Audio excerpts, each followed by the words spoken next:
اس وقت کسی کو یہ معلوم ہے کہ اس کی نجات ہوگی یا نہیں، اور ہوگی تو کس طرح ہوگی؟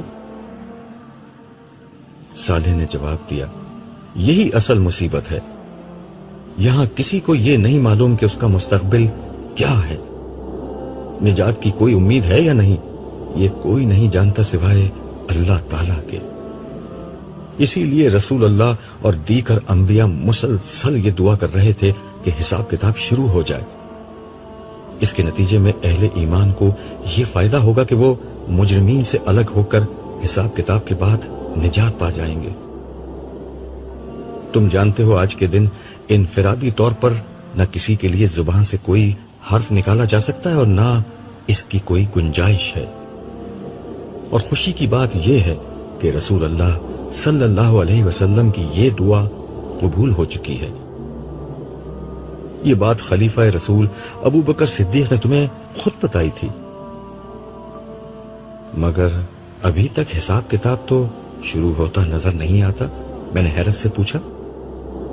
تو صالح بولا، دعا قبول ہوئی ہے، مگر اس پر عمل درآمد اللہ تعالیٰ اپنی حکمت اور مصلحت کے تحت ہی کریں گے۔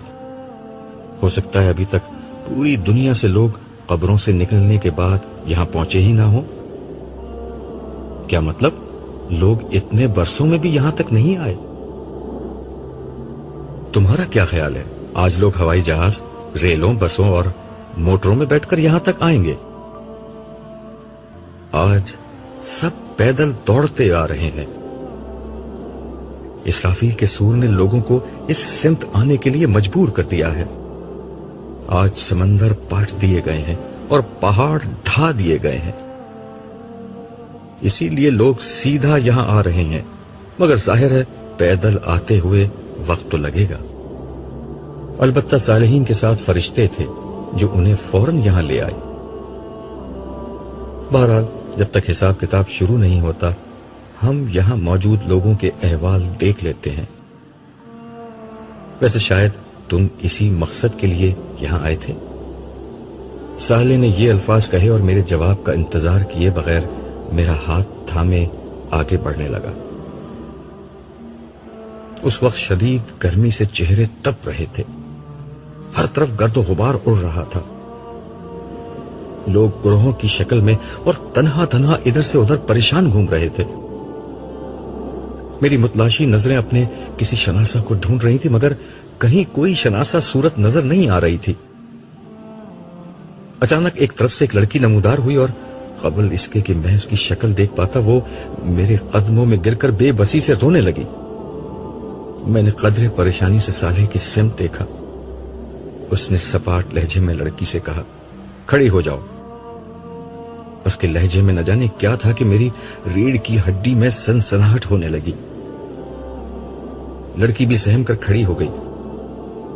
میں نے اس کا چہرہ دیکھا، یہ چہرہ خوف، اندیشے اور غم کے سایوں سے سیاہ پڑ چکا تھا، چہرے اور بالوں پر مٹی پڑی ہوئی تھی، پیاس کے مارے ہونٹوں پر پپڑیاں جمی ہوئی تھیں اور وحشت زدہ آنکھوں میں خوف و دہشت کا رنگ چھایا ہوا تھا۔ کرب کی ایک لہر میرے وجود کے اندر اتر گئی۔ میں نے اس چہرے کو جب پہلی دفعہ دیکھا تھا تو بے ساختہ چشم بددور کہا تھا۔ گورا رنگ، کھڑا کھڑا ناک نقشہ، کتابی چہرہ، گلابی ہونٹ، نیلی آنکھیں اور گہرے سیاہ بال۔ خدا نے اس چہرے کو قدرتی حسن سے اس طرح نوازا تھا کہ زیب و زینت کی اسے حاجت نہ تھی، مگر آج یہ چہرہ بالکل بدل چکا تھا۔ ماضی کا جمال روز حشر کے حزن و ملال کی تہ میں کہیں دفن ہو چکا تھا۔ سراپا حسرت، سراپا وحشت، سراپا اذیت اور مجسم ندامت۔ یہ وجود کسی اور کا نہیں، میرے چہیتے بیٹے جمشید کی بیوی اور اپنی بڑی بہو ہما کا تھا، جو حسرت و یاس کی ایک زندہ تصویر بن کر میرے سامنے کھڑی تھی۔ ابو جی مجھے بچا لیجئے، میں بہت تکلیف میں ہوں، یہاں کا ماحول مجھے مار ڈالے گا۔ میں نے ساری زندگی کوئی تکلیف نہیں دیکھی، مگر لگتا ہے کہ اب میری زندگی میں کوئی آسانی نہیں آئے گی۔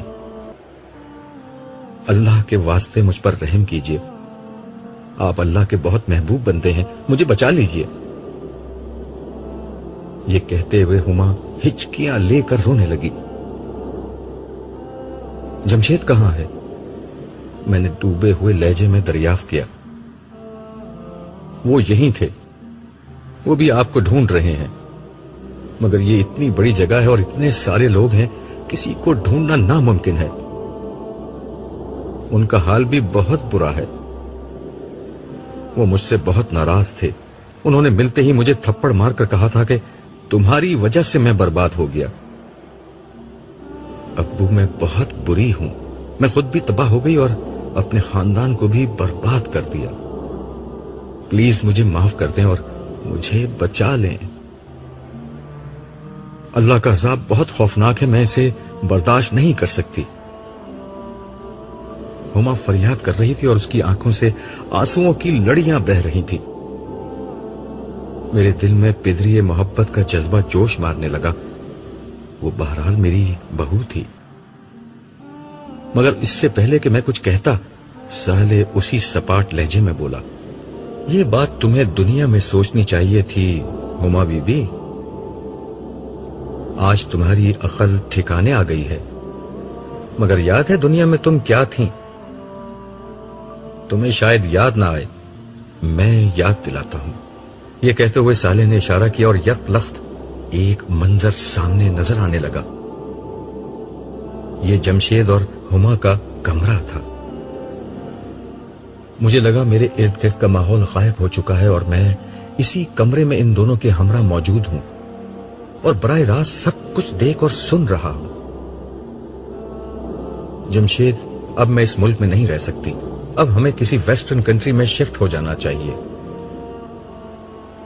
ڈریسنگ ٹیبل کے سامنے بیٹھی ہوئی ہما نے اپنے کٹے ہوئے بالوں کو برش کرتے ہوئے کہا۔ جمشید بیڈ پر لیٹا ٹی وی دیکھ رہا تھا۔ اس نے کوئی جواب نہیں دیا۔ تم نے سنا جمشید میں نے کیا کہا؟ یس، میں نے سن لیا، لیکن میرا پورا خاندان یہاں ہے، میں انہیں چھوڑ کر کیسے جاؤں؟ بالکل ویسے ہی جیسے تم ان کا گھر چھوڑ کر میرے ساتھ الگ ہو چکے ہو۔ یہاں کی بات اور ہے، میں ہفتے میں ایک دفعہ جا کر ان سے مل تو لیتا ہوں، دوسرا یہ کہ فورن ٹرپ تو ہم ہر سال ہی کر لیتے ہیں، پھر ہمیں باہر شفٹ ہونے کی کیا ضرورت؟ نہیں، اب بچے بڑے ہو رہے ہیں، میں چاہتی ہوں کہ ان کی پرورش باہر ہی ہو، لیکن میں یہ چاہتا ہوں کہ میرے بچے میرے ماں باپ کی صحبت کا فائدہ اٹھائیں۔ میں تو اپنے ماں باپ کی نیکی کا کوئی حصہ نہیں پا سکا، لیکن کم از کم میری اولاد تو نیک ہو۔ انہی کی صحبت سے تو میں اپنی اولاد کو بچانا چاہتی ہوں۔ میرے ایک بچے کو بھی اپنے ددیال کی ہوا لگ گئی تو اس کی زندگی خراب ہو جائے گی۔ اس کے ساتھ ہی فون کی گھنٹی بجی۔ جمشید نے فون اٹھایا۔ جمشید نے اچھا کہہ کر ریسیور نیچے رکھ دیا اور ہما کو مخاطب کر کے کہا، تمہارے پاپا ہمیں نیچے بلا رہے ہیں۔ پھر ہما کی بات کا جواب دیتے ہوئے بولا، تم آخر میرے ماں باپ کے بارے میں اتنی نیگیٹو کیوں ہو؟ انہوں نے میری خوشی کی خاطر تمہیں بہو کے طور پر قبول کیا، حالانکہ تمہارے انداز و اطوار انہیں بالکل پسند نہ تھے۔ تم مجھے لے کر الگ ہو گئی تب بھی انہوں نے برا نہیں مانا۔ بس رہنے دو، ہما تنک کر بولی۔ انہیں میرے انداز و اطوار ناپسند تھے، مگر تم میرے عشق میں دیوانے ہو رہے تھے، اس لیے انہوں نے مجبوراً تمہیں مجھ سے شادی کی اجازت دی۔ تم ان سے الگ ہو کر یہاں زیادہ اچھی زندگی گزار رہے ہو، پاپا کے بزنس میں شریک ہو، کروڑوں میں کھیلتے ہو۔ جمشید، مجھ سے شادی کر کے تم سراسر فائدے میں رہے ہو، تم نے کوئی نقصان نہیں اٹھایا۔ پتہ نہیں کیوں تمہاری باتیں سن کر کبھی کبھی ابو کی یاد آ جاتی ہے کہ نفع و نقصان کا فیصلہ آخرت کے دن ہوگا۔